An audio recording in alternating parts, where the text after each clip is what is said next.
Halo Sobat Prime Time, selamat datang. Apa kabar semua? Semoga baik-baik saja. Seringkali kita mendengar berita tentang pembunuhan, baik di dalam negeri maupun di luar negeri. Kasusnya pun sangat beragam, dari hal yang kita anggap sepele hingga kasus yang sangat besar. Sobat Prime Time, kali ini kami akan mengulas tentang pembunuh berantai yang ada di Indonesia. Kebanyakan dari pembunuh berantai ini berhasil ditangkap pada awal tahun 2000. Buat kamu yang belum tahu tentang beberapa pembunuh berantai ini, mari kita simak beberapa pembunuhan berantai yang ada di Indonesia yang bisa bikin kamu ngeri dan merinding.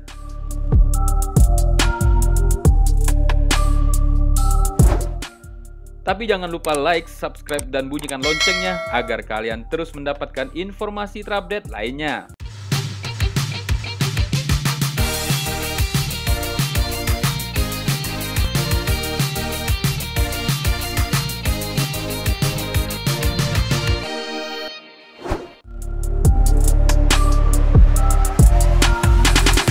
Hutang piutang adalah sesuatu hal yang biasa terjadi, tetapi hutang piutang menjadi hal yang sangat luar biasa jika tidak dibayar pada waktu yang telah dijanjikan.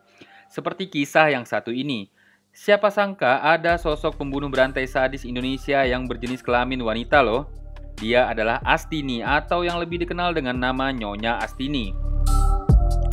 Awal mula diketahui ada kasus pembunuhan adalah karena warga menemukan potongan kepala dalam kantung plastik di Sungai Wonorejo. Setelah diusut, diketahui ternyata Astini membunuh tetangganya dan 2 orang tetangga lainnya yang menagih hutang dengan kata-kata kasar. Astini sendiri membunuh 3 orang tetangganya dan memutilasi tubuh korban menjadi 10 bagian. Setelah divonis mati pada 17 Oktober 1996, Astini sendiri dieksekusi dengan cara ditembak di jantung oleh 12 personel regu tembak Brigade Mobil Kepolisian Daerah Jawa Timur dengan 6 peluru dalam posisi duduk dan mata terbuka pada 20 Maret 2005 lalu. Rio Martil sendiri sebenarnya punya nama lengkap Antonius Rio Alex Bulo. Namun disebut sebagai Rio Martil karena membunuh 4 korbannya dengan menggunakan senjata berupa martil dan mencuri kendaraan yang mereka miliki. Sasaran utama kejahatan Rio adalah pengusaha rental mobil. 3 korban tewas dipukul dengan martil dalam 2 peristiwa berlainan di Bandung dan Semarang dan 1 korban di Purwokerto. Rio Martil divonis hukuman mati di Pengadilan Negeri Purwokerto pada 14 Mei 2001 dan dipindahkan ke Nusa Kambangan pada Agustus 2004. Selama menunggu eksekusi di tahun 2005, ternyata Rio kembali membunuh. Kali ini korbannya adalah teman satu sel tahanan yang juga guru mengajinya. Rio tersinggung dengan ledekan temannya yang menyebut sudah tidak punya nyali. Ia menghabisi teman satu selnya tersebut dengan menonjok dan membenturkan kepalanya ke tembok sel. Akhirnya, Rio Martil dieksekusi dengan ditembak pada tanggal 8 Agustus 2008. Siswanto atau yang biasa disebut Robot Gedek. Siswanto atau yang lebih dikenal dengan nama Robot Gedek alias kepalanya menggeleng tanpa sebab. Ini mungkin jadi salah satu pembunuh berantai paling sadis di Indonesia. Pada tahun 1994 sampai 1996, Robot Gedek pernah membunuh 12 orang anak laki-laki yang berusia 9 sampai 15 tahun, menyodomi korbannya yang sudah menjadi mayat, memutilasi, mengambil isi perut, dan meminum darah korbannya sebelum akhirnya dibuang ke beberapa tempat seperti Pondokopi, Jakarta Timur, dan sekitar rawa-rawa bekas Bandara Kemayoran, Jakarta Pusat. Dalam persidangan yang berlangsung 21 Mei 1997, Pengadilan Negeri Jakarta Pusat menjatuhkan vonis mati, namun Robot Gedek ternyata harus meninggal akibat serangan jantung.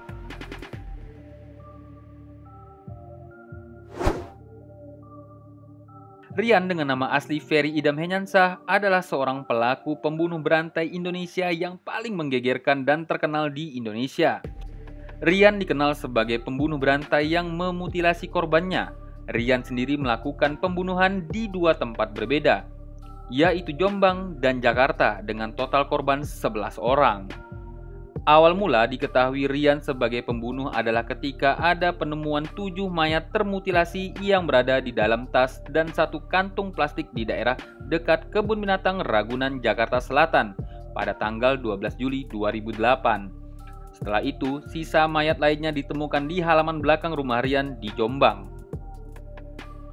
Motif pembunuhannya kebanyakan karena sakit hati. Rian dijatuhi hukuman mati oleh Pengadilan Negeri Depok pada tanggal 6 April 2009 dan bandingannya selalu ditolak. Dedi lahir pada tahun 1961 atau yang lebih dikenal sebagai KB, adalah seorang tersangka pembunuhan berantai disertai dengan mutilasi dan pelecehan seksual terhadap beberapa anak laki-laki. Semua pelakunya dibunuh, disodomi, dan dimutilasi terhadap anak jalanan sejak tahun 1993 dengan rentan usia antara 4 hingga 14 tahun. Hal ini terjadi karena Babe Baikuni sendiri punya trauma masa kecil yang dilampiaskan kepada korban-korbannya. Bahkan ia senang melihat korbannya menderita. Babe Baikuni mengaku sudah membunuh, menjodomi, dan memutilasi 14 orang anak laki-laki yang masih di bawah umur. Namun usut punya usut, polisi memperkirakan masih ada 50 orang lainnya yang sudah jadi korban Babe Baikuni. Baikuni dijatuhi hukuman seumur hidup pada tanggal 6 Oktober 2010 oleh Hakim Pengadilan Negeri Jakarta Timur. Kemudian Baikuni melakukan banding di Pengadilan Tinggi Jakarta dan Pengadilan Tinggi Jakarta menjatuhkan hukuman mati kepada Baikuni. Tim pengacara Baikuni kemudian melakukan kasasi atas keputusan Pengadilan Tinggi Jakarta. Mahkamah Agung menolak kasasi Baikuni dan tetap menyatakan Baikuni bersalah telah membunuh 14 anak laki-laki yang masih di bawah umur.